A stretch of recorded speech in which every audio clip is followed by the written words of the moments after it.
Are you having a hard time figuring out what to get Dad for Father's Day? Shop now at sportshistorynetwork.com/row1 and save 15% off your order when you check out Row 1 Brand's Vintage Sports Pictorium Gallery. They have America's best sports art. With over 7,200 historic sports prints, you're assured to find something unique for Dad this Father's Day. If he's an NFL buff, check out the 1963 vintage NFL helmet poster. Shop now at sportshistorynetwork.com/row1.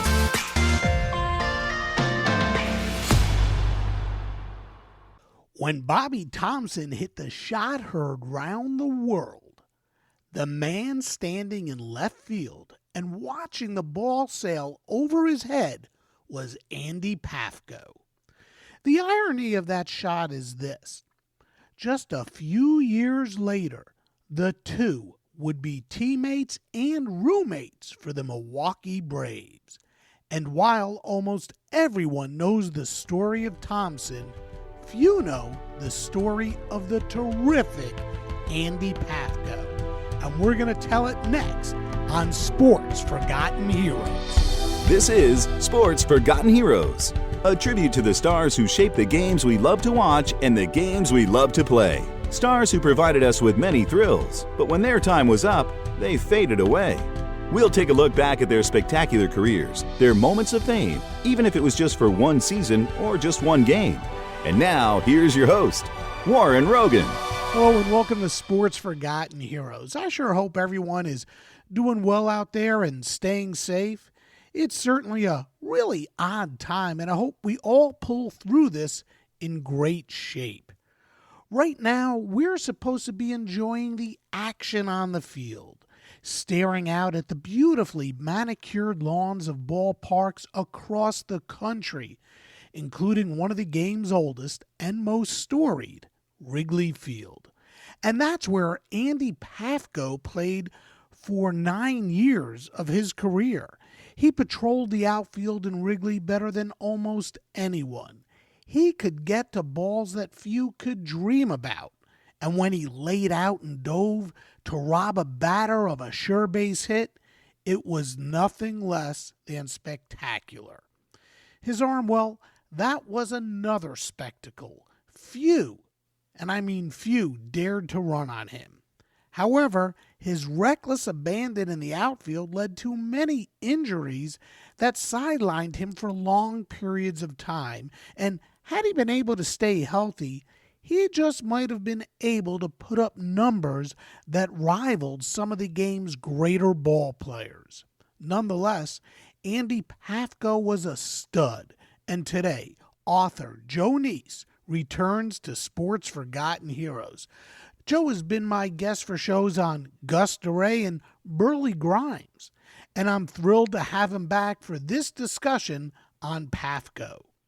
Several years back, Joe wrote a book about Andy called Handy Andy, and it's still available on sites like Amazon. Please check it out.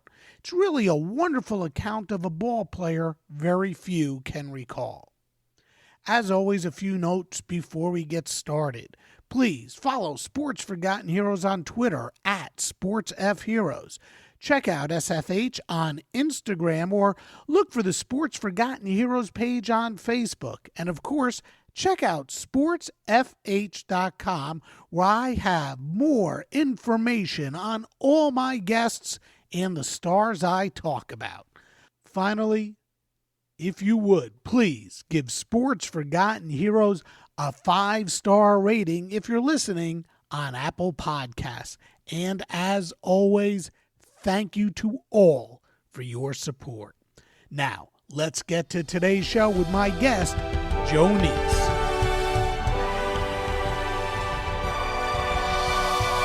Hey, Joe, welcome back to Sports Forgotten Heroes. So glad you could be here.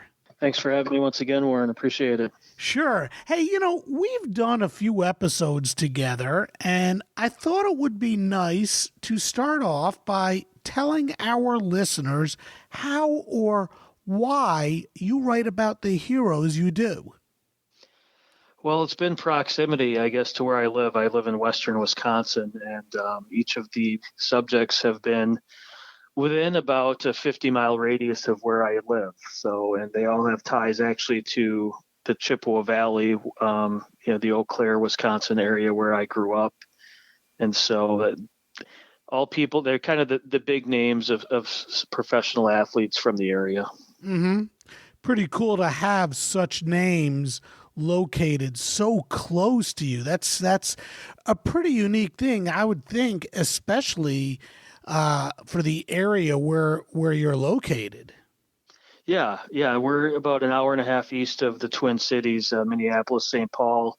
The largest city is Eau Claire, which is about 65,000. But when these guys were growing up, it was half that, if that. So, yeah, to have a Hall of Famer in baseball and a good player like Pafko and a football legend like Doré, it is a unique thing, and I was fortunate that no one had written anything about them before me. So. Mm-hmm. Mm-hmm. So you said Pafko, Andy Pafko. In your research about Andy, I'm going to put you on the spot here. What surprised you the most? I think how good of a career he had, and he played on some great teams, and I mean, he's on the Cubs last World. I always say he was on the Cubs last World Series. In the book I said that, but of course, they came in 16 and won. But that's, I guess, the one asterisk in my book I have to note there. But real solid player, 5-time All-Star, part of some real good teams. Mm-hmm, mm-hmm. Yeah, he was a terrific athlete, and in fact, some people thought he'd wind up playing football instead of baseball. So, first, tell us just how good an athlete he was, and second, why he ultimately chose to pursue a career in baseball as opposed to football. Sure. So, he was at Boyceville High School in Wisconsin. Here, he played football, basketball. Ran track and played kitten ball or softball. There wasn't a baseball team at his high school. And so what exactly is kitten ball? Kitten ball is softball, basically. It's another name for softball of that era. Softball was huge in the area here at the time. And so football was his real first love. Pretty decent sized guy, 6'1", 190, 195. He wanted to play for the University of Minnesota, which was a powerhouse at the time. And he was having a good senior year, and he hurt his ankle, I think, like 5th game in, and that kind of changed his outlook for what he, wanted to do. He didn't get a scholarship and was just going to be kind of resigned to working on being a farmer for the rest of his life till got recognized for baseball. Where did he pick up baseball and football? And tell me what life was like for him on the farm, because that farm played a pretty big role until it was sold. Yep. Yeah. And so his dad had come over here pre-World War I and was living here trying to earn enough money to get his mother and his 2 older brothers, Andy hadn't been born yet, over here from Slovakia. And they didn't get over here until after World War I ended, about 1920. Shortly thereafter, his mother became pregnant with him. And he was the third of 6 boys to the Pafko family. And so there was a huge Slovak population in western Wisconsin, particularly in Dunn County, where he grew up. His mom never really learned much English. His dad knew just enough to conduct business, and Andy's the one who kind of brought English into the home. And so he grew up. There was a baseball diamond close by in Connorsville. And so that was kind of his first exposure to sports, was baseball. And then when he got to high school, of course, he, started playing more of the other ones. But baseball was kind of the first one that him and his brothers played on the farm. Mm-hmm. And his father really never, I don't know if he didn't approve of it, but as we find in a lot of these stories from back in the day, they weren't overly thrilled with the fact that he was playing baseball or football, sports in general. Yeah, that wasn't a big part of their lives, really. And, as I say in the book, he was lucky to even go to high school.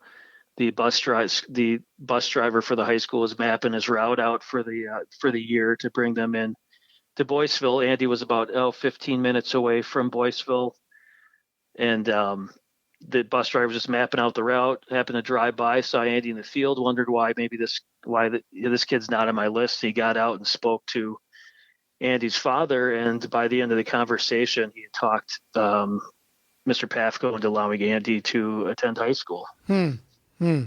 Good thing he did. I'm going to jump ahead a little here, a little sidebar, because there was something in the book that struck me. Andy played in the 40s, and his career came during the Second World War. And one of the things that struck me is this.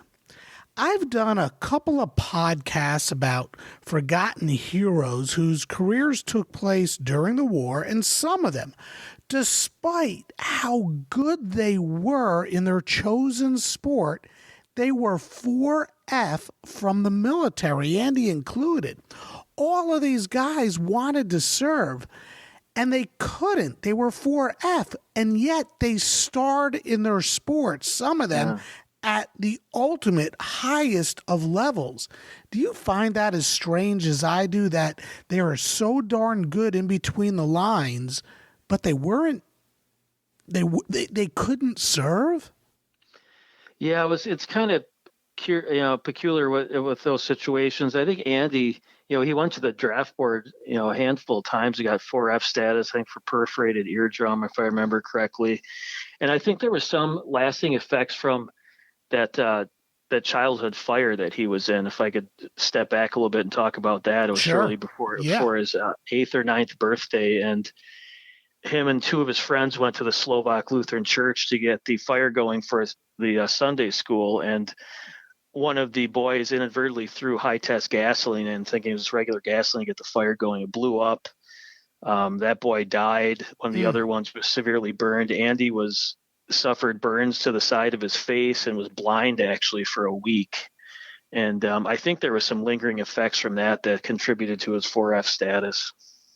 Yeah, it's just a weird thing. And I was going to ask you to talk about Andy's childhood and the fire and growing up and what it was like to grow up in that area of the country. Yeah. Yeah. And so he was a farm boy, grew up close by to where Burley Grimes grew up as well, in that part of the western Wisconsin. Like I said, pretty standard childhood for the time. Farming was a huge part of his life. As we already went over, athletics were a huge thing in the family, and so it was kind of a foregone conclusion that he was going to be a farmer. He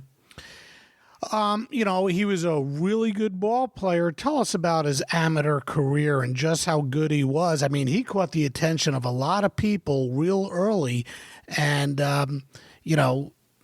he was one of the stars in high school, as you were saying. What was his, amateur career like playing baseball? Well, he was head and shoulders above the competition in the Dunn County League. And playing for Kitzner's Tavern, a place in Connorsville. And, he was a standout in the league, but after he was done with high school, he just thought, it'd kind of be, that was his extent for baseball, was because there was no high school team. It was all summer league teams that they saw. And so he just kind of thought that would be his calling. And then he tried out for the Eau Claire Bears, and he made the team. And the next day, the manager comes to him and says, I signed too many people. I have to cut someone. You're the person I'm going to cut. And so Andy, goes back home dejected, thinking that's going to be it for baseball, just playing Sundays with Connorsville. And so until the fall comes around, this fancy carpool's in the driveway, and him and his brother out in the field, and they think it's just a tractor salesman or something, until his mom calls him in, and it's the Bears manager. Bears are last place in the Northern League. They have like 3 weeks left. Injuries have depleted them, and they need some bodies to fill the roster, and they reach out to Andy, and he hops at the opportunity and goes from there. Yeah, and again, he makes this big impression playing, amateur baseball. How did he end up with the Cubs? So it progressed, slowly progressed, and there were definitely roadblocks in the way. So that first season, he ends up doing well enough with the Bears to catch on with the Green Bay Blue Jays. And then from there, he gets signed. He thinks he's going to go to the minor league Milwaukee Brewers at the time. And then he gets sent to Macon, Georgia, the Macon Peaches, and thinks that, it's a real kind of a crossroads for him. He's not sure if he wants to go there. He was never comfortable. Said it was too far south for him from home. And so he has a good enough season, though. And once again, the Brewers catch on and say, we're going to sign you. And then he's reading in the paper that he's sent to the Los Angeles Angels of the Pacific Coast League. Once again, another crisis for him. Not sure if he wants to do it, especially going halfway across the country. One of his younger brothers, who are both really into sports and baseball in particular, talk him into it. He goes and has this wins the Triple Crown out there, wins the league MVP, and oddly enough doesn't win his team MVP. That goes to someone else. Yeah, it's really strange. Yeah, it is.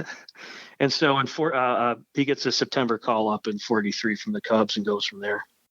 In 1940, Andy played in the Northern League with Eau Claire, a Class D level team, and while record-keeping wasn't as in-depth as it is today, according to Baseball Reference, Andy hit .209 in the 20 games he played.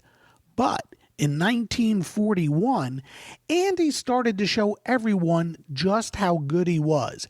In 87 games with Green Bay, he hit .349 with 12 home runs and 66 ribbies to go along with an OPS of .953.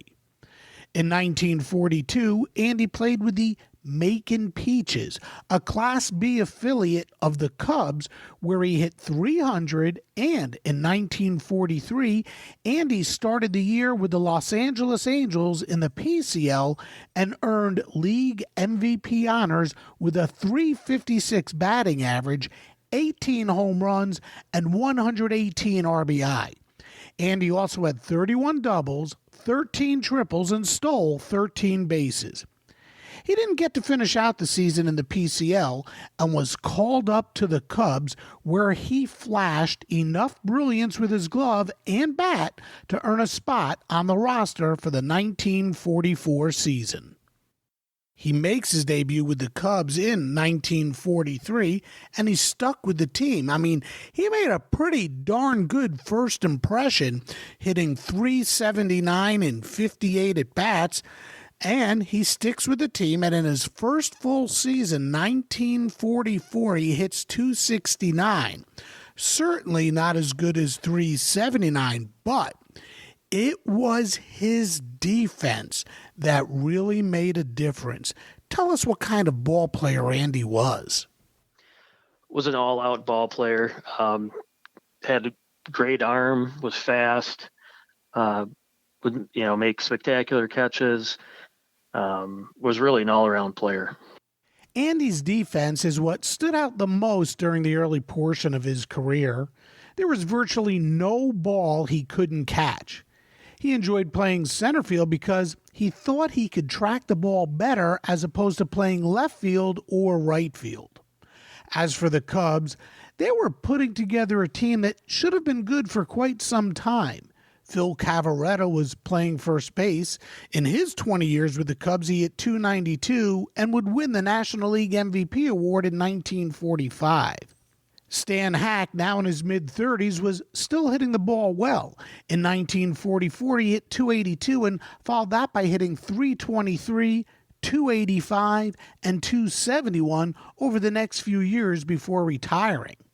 On the mound, Hank Weiss won 22 games in 1945, Claude Passot won 17, and Paul Derringer won 16. But despite all this, the Cubs, who had gone 98-56 and made it to the World Series in 1945, followed that with disappointing seasons in 1946 going 82-71, 1947 going 69-85, and 1948 64-90.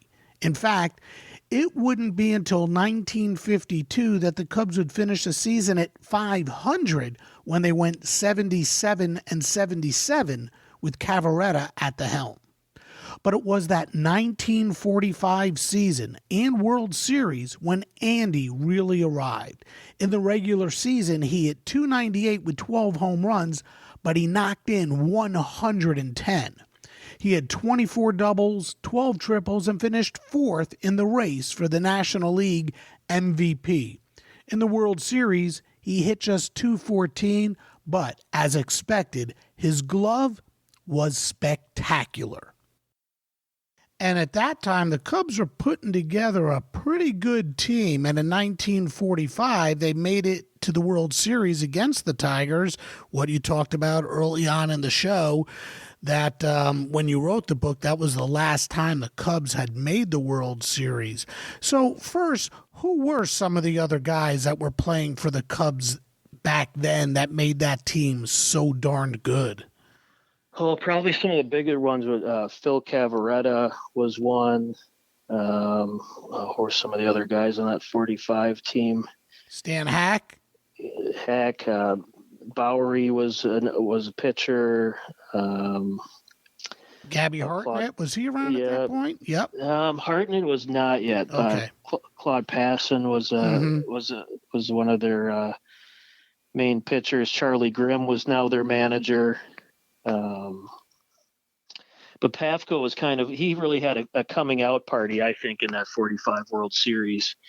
And if it was he had these real good first couple games, in particular against Hal Newhouser, who won MVP back-to-back years with the Tigers. Mm-hmm. And Andy had a couple hits and a few really good plays in the field right away. And so that kind of caught the eye of everyone. And actually for Game 7, someone came up from Milwaukee to kind of track what was going on in Boyceville during this game.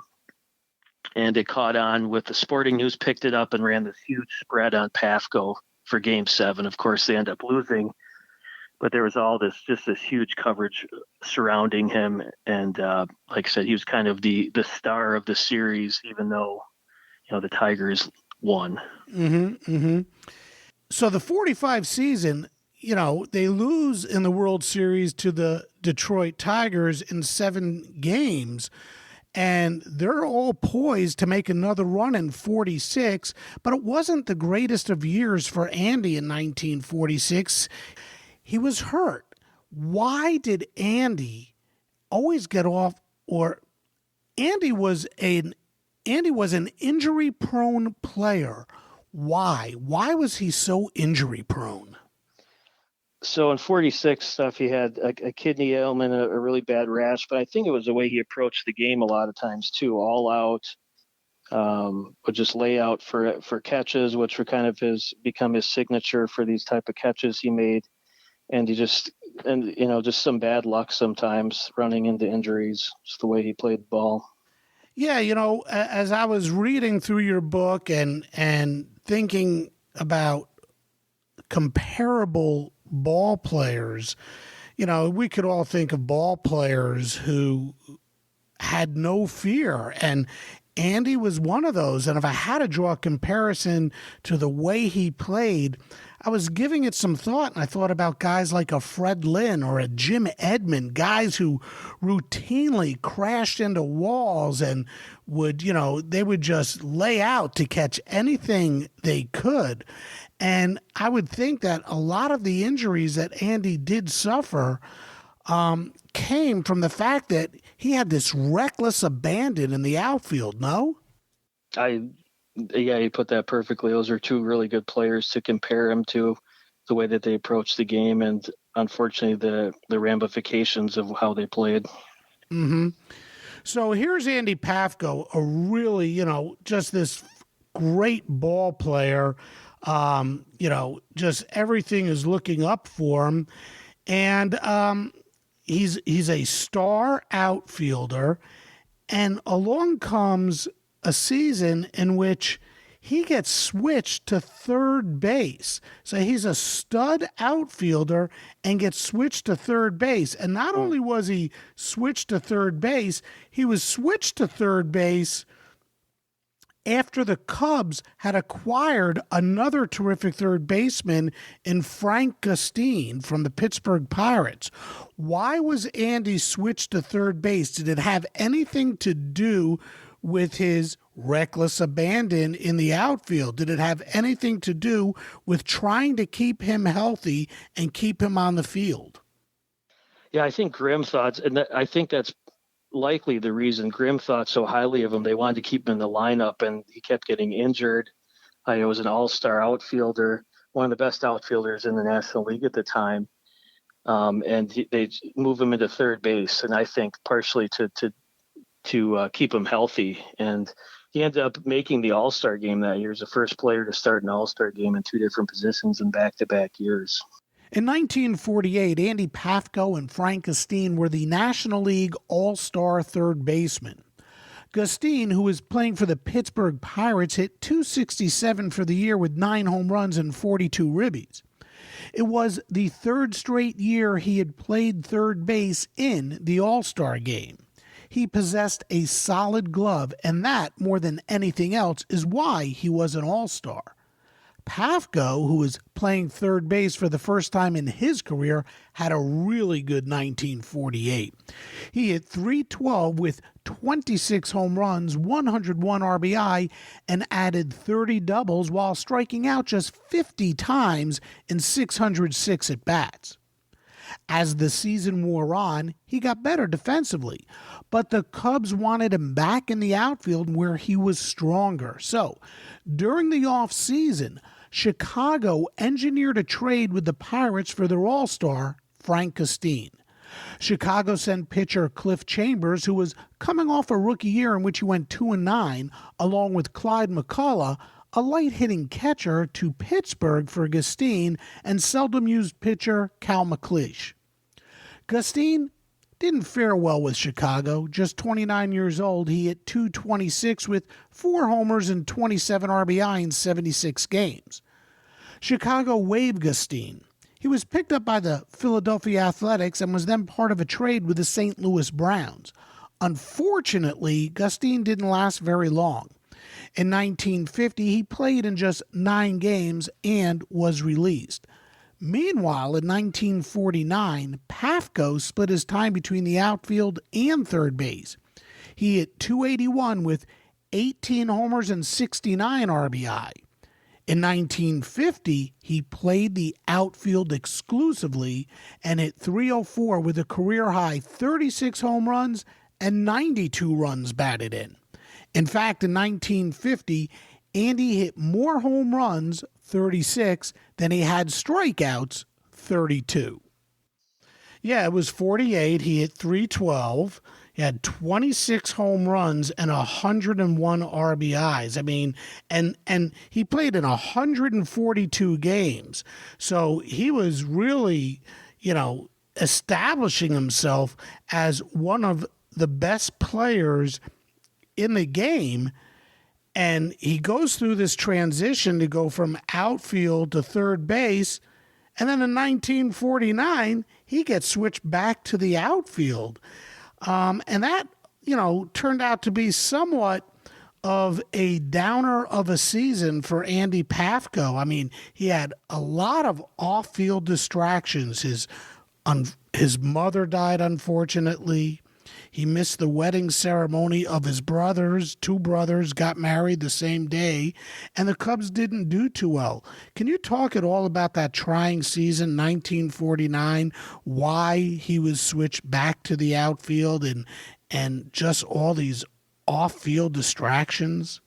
Yeah, and you hit the off-field distractions very well there, and I think it was that limbo of, the Cubs were in really going into a 2-decade-long or decade, even more slide of, until 69, I think it was when they blew that huge lead they had, but, or 60, I can't remember now if it was 69. 69 against the Mets. Yeah, yep. And so, you look at those two years and he sandwiched, the there's a lot of players that would like to hit 18 home runs, hit 281, 29 doubles, but that 49 season, I think, was really difficult. And those off-field distractions, as you said, switching back to the outfield and kind of the futility of the Cubs all combined to a really kind of a down year for him after, a couple of really good years in a row.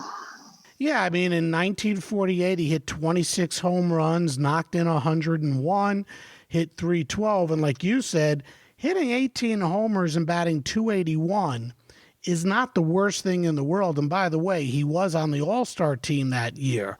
No. But then he comes back in 1950 and has maybe the best season of his career. Hits 304, knocks in 92 and hits 36 home runs and has 24 doubles.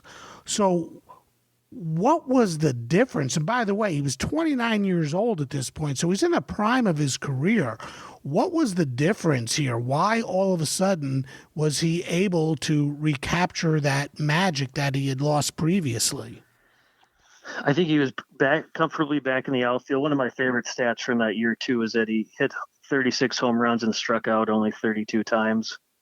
Yeah, there were a couple of years, as you point out, where he hit more home runs than he struck out. I mean, this guy had a heck of an eye at the plate. Yeah, and I think having Hank Sauer hit behind him as well doesn't hurt either. And even though they were going so poorly, to have those two in a 3-4 combination certainly helped too, having Sauer hit behind him. When you look back at Andy's career, and one of the best seasons he had was with Brooklyn, as far as how far the Dodgers went in the postseason as opposed to what the Cubs did. With the exception of the 45 season, as you just alluded to as well, the Cubs really weren't that good during Andy's time with the team. Did he ever talk about that, playing for a second division team, and how frustrating or disappointing it was? Because his demeanor, the way you write about Andy Pafko, was so unassuming. He was just like this happy-go-lucky guy. I'm sure it wore on him, and especially as trade rumors became more and more, as when you're one of the best players on one of the worst teams, your name's always going to be coming up in trade rumors, and they actually, of course, actually came true there. But he loved playing for the Cubs. He thought his best years were, admittedly, he was never the same, he thought, after he left the Cubs. So he loved being in Chicago, lived there in the off season, even when he was on other teams. And so I think it was difficult for him to leave Chicago, but it obviously worked out well for him.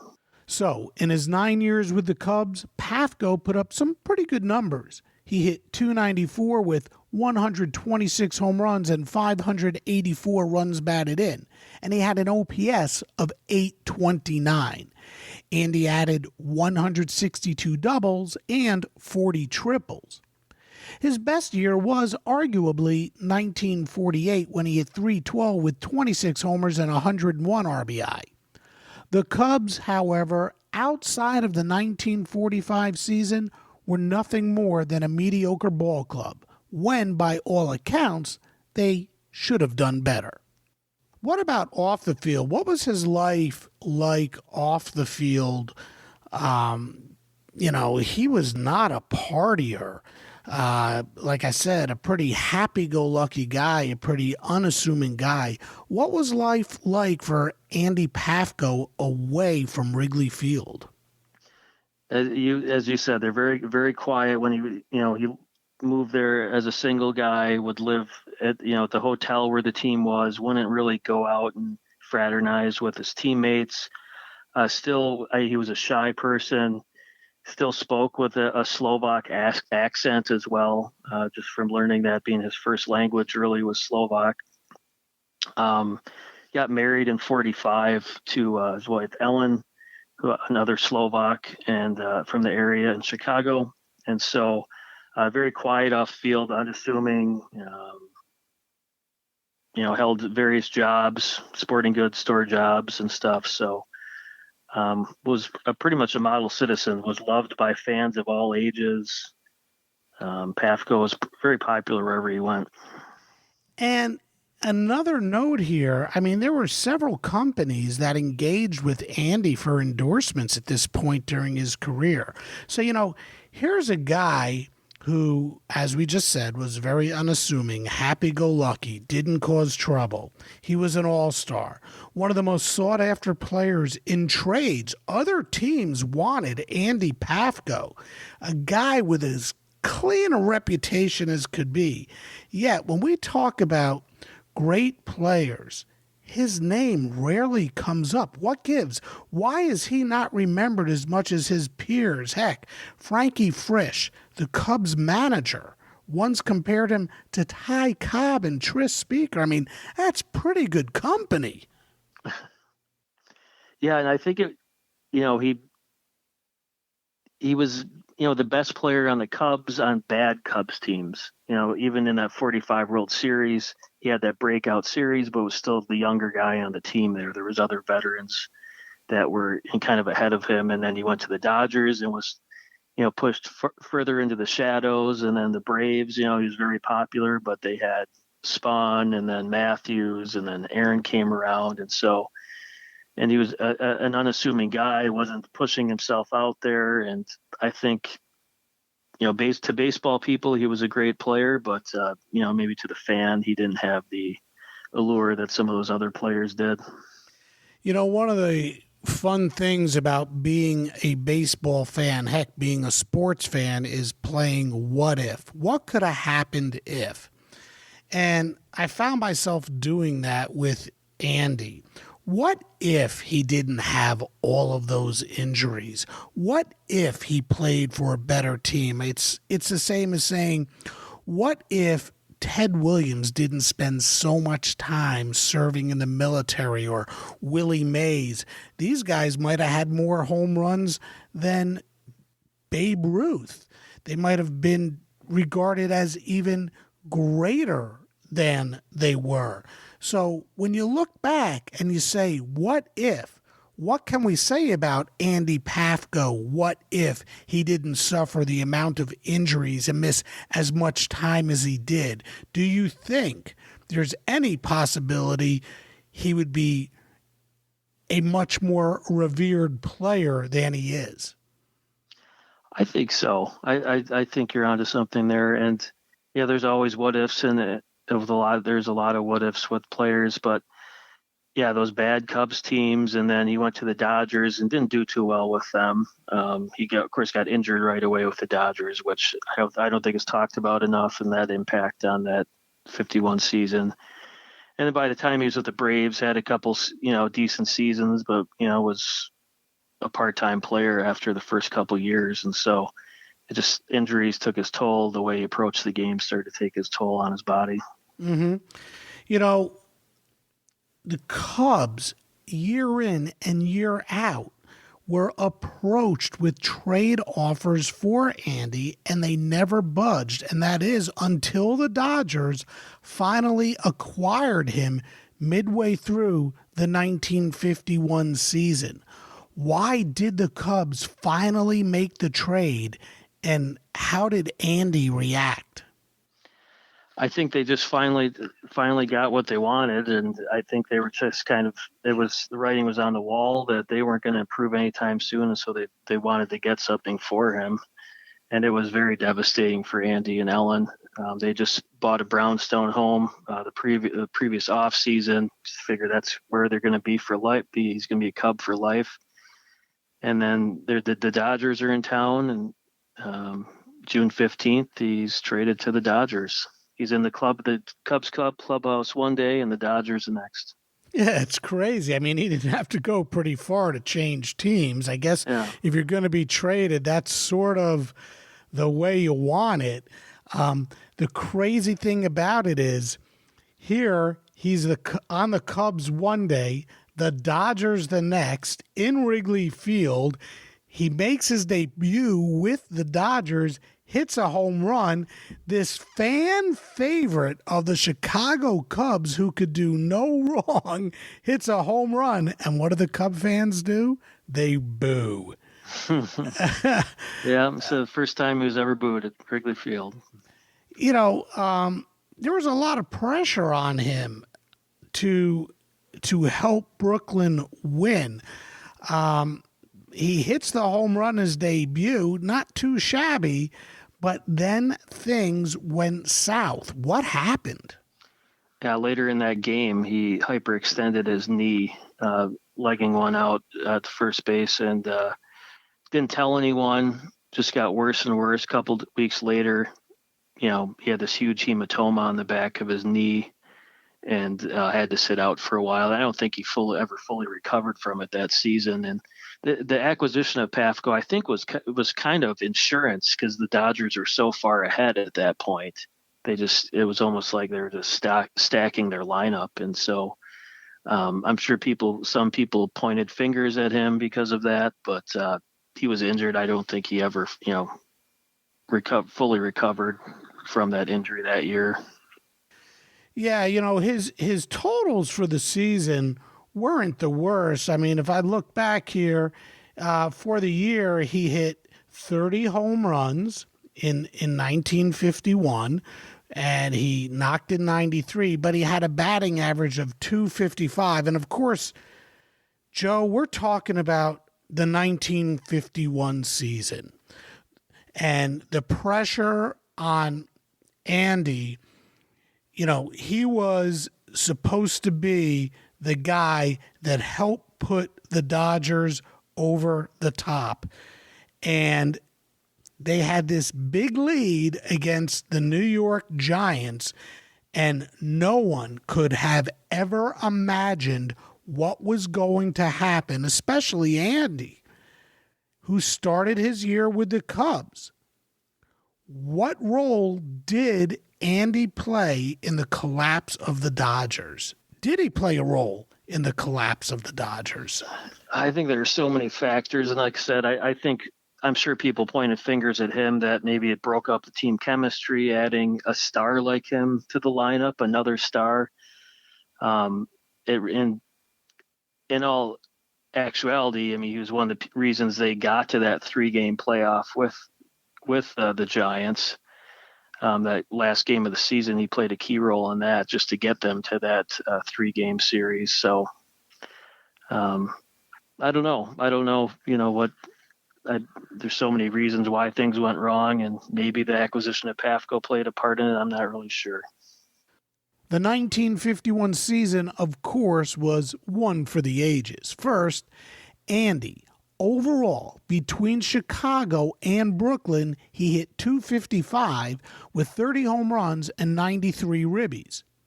With Brooklyn, he hit .249 with 18 homers and 58 RBI. But overall, it was a disappointing season for Andy, as that .255 batting average was the lowest of his career. As for the Dodgers, as most everyone knows, the collapse was epic. However, I think what might get lost in the collapse is what happened with the Giants. It was not a 1-game playoff as many people think it was. The Dodgers and Giants faced off in a 3-game playoff, a classic. Brooklyn lost the first game at home 3-1.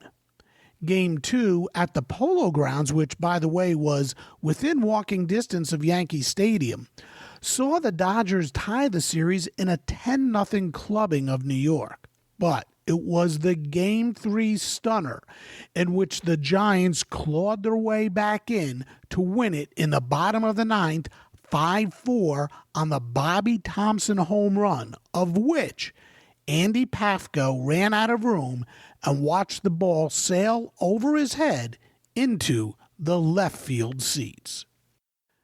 Bobby Thomson hits the home run, and it's Andy Pafko who you see at the wall watching the ball disappear into the stands. And it's not a game that any Dodger would ever want to talk about, but how funny things are, because later on, who becomes Andy's roommate and who becomes one of his better friends? Bobby Thomson. Yep. The coincidence. I mean, here's a guy who doesn't ever want to talk about that game, that hit, and who's his roommate? Bobby Thomson. What does Andy say about that, or what did Andy say about that? I think he just, after a while, it was just, they became such good friends and roommates. And I think at some point, Andy just, let it be a bygone. So. Well, 52 season comes around, and the Dodgers, they're supposed to be really good again, and this time they were. They make it to the World Series. Andy has a decent season, 19 homers, 85 RBIs. He hits 287. They were up 3-1 against the Yankees. They go back to Brooklyn and were swept. Andy had hurt his leg in Game 5, and he only got the pinch hit in Games 6 and 7 and went 0 for 2. Certainly disappointing. How would you label the 1.5 years he spent in Brooklyn? I think that last word you said, disappointing. I think the whole thing was disappointing for him. That they couldn't seal the deal there in either season. At least they made it to the World Series that second year, but for him to be injured those last couple of games and just get in for pinch hitting kind of epitomized the disappointment that he experienced while he was in Brooklyn. Was there ever any excitement in the fact that he was playing for Brooklyn? Did he enjoy his time as a Dodger, even though the results were somewhat disappointing? Did he picture himself playing for a while in Brooklyn? Did he miss Chicago? I mean, what was it like being a Brooklyn Dodger? It was very difficult for him and his wife as well, who loved Chicago. That's where her family was, and so to move, halfway across the country there to be in Brooklyn, much more of a high stress situation, I think, for him. And I don't think it didn't really pan out the way he had hoped. But I think he thought he was going to be a Dodger long term until he wasn't. What about the fans? Do you know if the fans enjoyed having Andy in Brooklyn, or was there no connection there? I think they're excited to have a player of his caliber there and the way he approached games, and I think they enjoyed seeing him in a Dodger uniform. Well, shortly after the 52 season, he was sold to the Boston Braves, and what an odd time, because he never made it to Boston with the Braves. They moved to Milwaukee during the spring training, so that had to be so exciting for Andy because he was heading back close to Chicago, but even better, he was going back to Wisconsin to finally play at home. And the Braves, they were actually beginning to assemble a pretty good team as well. Can you talk about that at all? The excitement of, well, I guess maybe starting with, wow, I'm going to Boston, but then it turns into excitement that he's going to Milwaukee. Sure. Yeah. And so he was very disappointed to go to Boston. They traded him for Roy Hartsfield and $50,000. And they said it was part of a youth movement, but they ended up moving Jackie Robinson into the outfield to take his place. And so it was kind of peculiar that they made that move, and then he was going to go to Boston, another, still going to be far from home. And then, as you said, they're the Milwaukee Brewers before the season begins. And that's a huge move because, that's Milwaukee's first year having a professional team in the state of Wisconsin was a Cubs state, with Chicago being so close there. So they already, there was just a double whammy there of goodness for Pafko, that he's going back home to his home state, and the state already loved the Cubs, and they remembered Pafko, and so it was just a wonderful homecoming for him. Mm-hmm. It's really funny about that, the moving of the Braves to Milwaukee during spring training.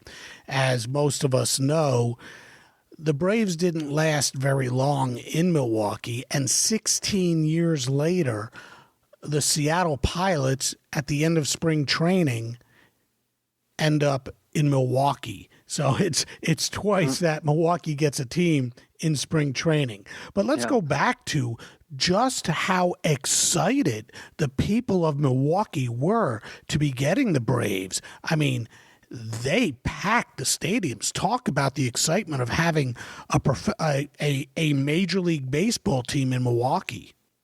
Yeah, they've been clamoring for, I think 1901 was the last year that they had one. They were one and done, and that team moved to St. Louis.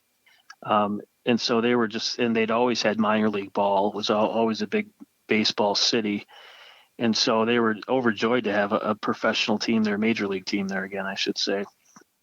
And they showed it. They came out in droves. And boy, those Braves teams of the 50s were amazing.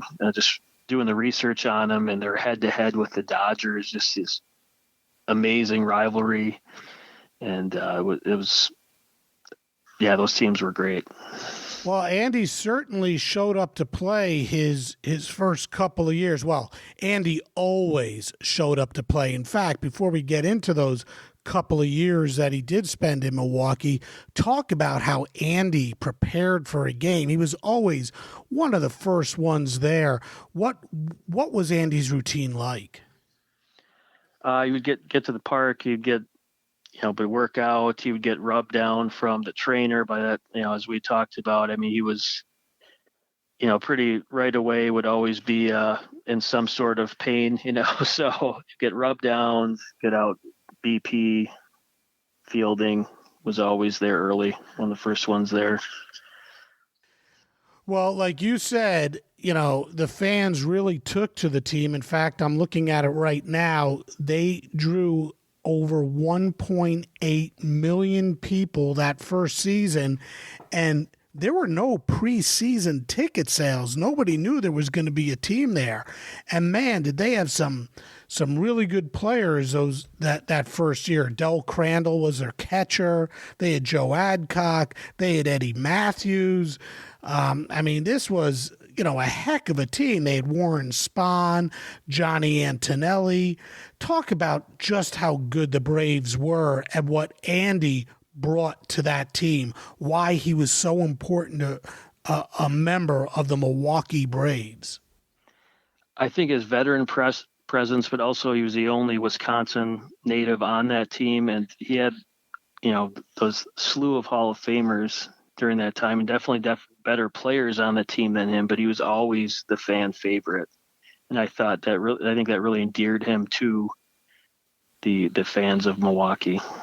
Well, his first game, his first season in Milwaukee, he played in 140 games, and he had the year earlier he had played for Brooklyn, 150 games. This was really the beginning. Well, he had one more season where he played well over 100 games, but here he hit 17 homers, knocked in 72, had a 297 batting average. How good were the Braves at that point? And I guess you really can't foresee it happening, but this was sort of, he's 32 and he's teetering on, he's not going to play that much after this. Yeah, it's kind of the beginning of the end for him. And that 54, they're building that roster, and that 54 in the off season there, they pick up Bobby Thomson. Henry Aaron comes to town, and actually Pafko was going to be out of the starting outfield until Thompson broke his ankle, which got Pafko back into the lineup. And then, so he plays in 140 games the first season there. 54, he plays in 138. And then he basically is relegated to being a part-time player. How did that sit with him? He wasn't too happy about it, but he wasn't vocal about it, didn't cause any waves. Just was when he was called upon to play, he did well, especially as those pennant teams started to those pennant years. Those Brave teams were good. In 1953, Milwaukee went 92-62 and finished second in the National League. After a disappointing stay in Brooklyn, Andy rebounded to hit .297 with 17 homers and 72 RBI. And the fans, well, they couldn't get enough of the team, leading the National League in attendance. In 1954, the Braves slipped a little, finishing third with a record of 89 and 65, but they smashed attendance records as 2,131,388 fans came through the turnstiles. 1955, Milwaukee, well, they fell a little more in wins with 85, finished second, and again, more than 2 million fans showed up. The Braves were getting close, but still couldn't find their way to the top, and in 1956, again, finished second to the Dodgers with a record of 92 and 62. But in 1957, it finally all came together. In front of a record attendance of 2,215,404 fans, the Braves went 95 and 59 and beat the Yankees in the World Series 4-3. Andy, no longer in the starting lineup, still contributed by batting .277 with 8 homers and 27 ribbies in 83 games. In the series, however, Andy saw a decent amount of time. He hit just .214, but it was his defense that Milwaukee was counting on, and he delivered. The Braves returned to the World Series in 1958 after finishing atop the National League with a 92 and 62 mark. This time, however, they lost 4-3 against the Yankees.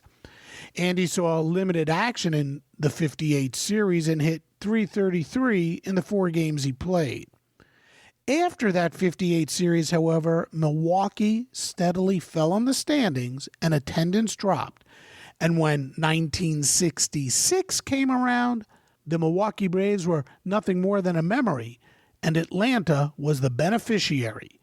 But it was that 1957 season for which the Milwaukee Braves are best remembered. The Braves were a good team. I mean, this is a team that became a contender, pretty quickly. And 1957, they go and they face the New York Yankees in the World Series. Tell us about it. Tell us about how exciting it was in Milwaukee to finally be making an appearance in the World Series and the kind of contributions to the team that Andy made, even though his playing time was so dramatically reduced. Yeah, so they were, by that time, as we'd said, he was in a supporting role. But as I mentioned, injuries started to take place on other team members, and he stepped in there and really kind of propelled them in some ways to the pennant. Whenever he was called upon, he did play well. And in the World Series, he played and had some good games and at bats. And, they so exciting for Milwaukee at the time. Of course, Stengel had made the comment about the crack about Bushville and kind of thrived on that. And they won the pennant that year, which is exciting, of course, for them. 58 and 59, both of those seasons ended in such disappointment. In 58, the Braves had a 3-1 lead through 4 games of the series against the Yankees, and then they lost in a best-of-3 playoff to the Dodgers in 1959. Again, Andy played sparingly during both of those seasons, and after 59, his career was over. It ended so suddenly. Looking back, though, this guy was one of the most positive-thinking ball players of all time. He just loved the game, and he really never complained about a thing. And, he was tossed just 2 times over the course of his entire career. How do you sum up a career like Andy Pafko?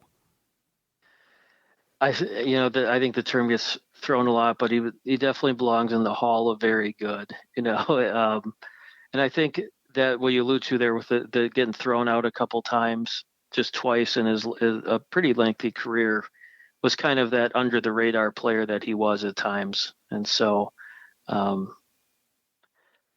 great career, played for a lot of really good teams and was a contributor on those teams. Mm-hmm.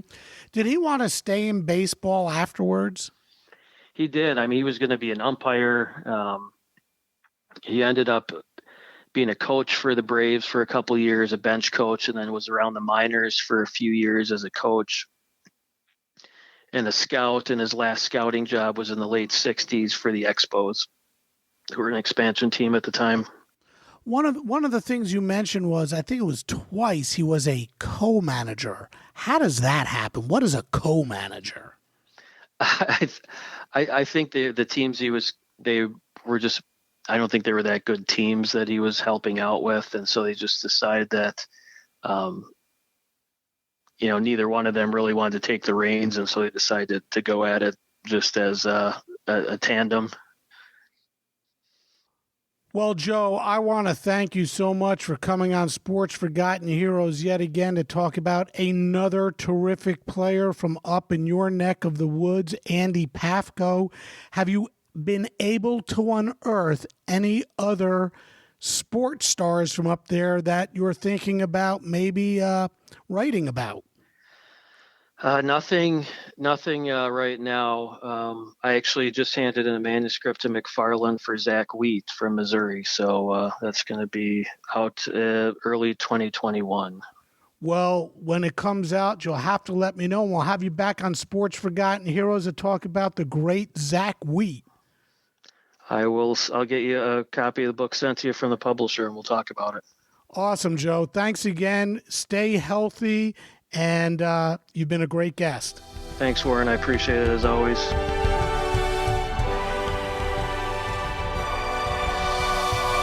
For his career, Andy Pafko hit .285 with 213 home runs and 976 RBI. Solid numbers, and when you project them out over a 162-game season, Andy's yearly numbers were a .285 average with 19 home runs and 85 RBI a season. Not bad. He appeared in 4 World Series and earned 1 championship ring. Certainly a terrific ball player who had a career that was filled with many magical moments, but the what-if factor looms large. Andy spent a lot of time in the dugout unable to play or suiting up hurt and still going out there and giving it his all because his team needed him. One has to wonder just how good his numbers could have been had he been able to play more often and more often at 100% than he did. I'd like to thank Joe Niese for taking the time to join me on Sports Forgotten Heroes, and to all of you for spending some time with me as well. And I look forward to seeing you all next time on Sports Forgotten Heroes. We here at the Sports History Network proudly partner with 26 podcasts, all revolving around the history of sports. But did you know that many of our hosts were sports history authors way before they started their shows? It's true. We've got Joe Ziemba, host of When Football Was Football, Joe Zagurski, host of Pro Football in the 1970s, Mark Morthier, host of Yesterday Sports, Tommy Phillips, host of Lombardi Memories, and Scott Adamson, co-host of From the 55-Yard Line. All these authors have many books for you to choose from. To check them out, go to our website at sportshistorynetwork.com/sportshistorybooks. Pick up your copy today. Soundtrack provided by Kevin MacLeod of filmmusic.io.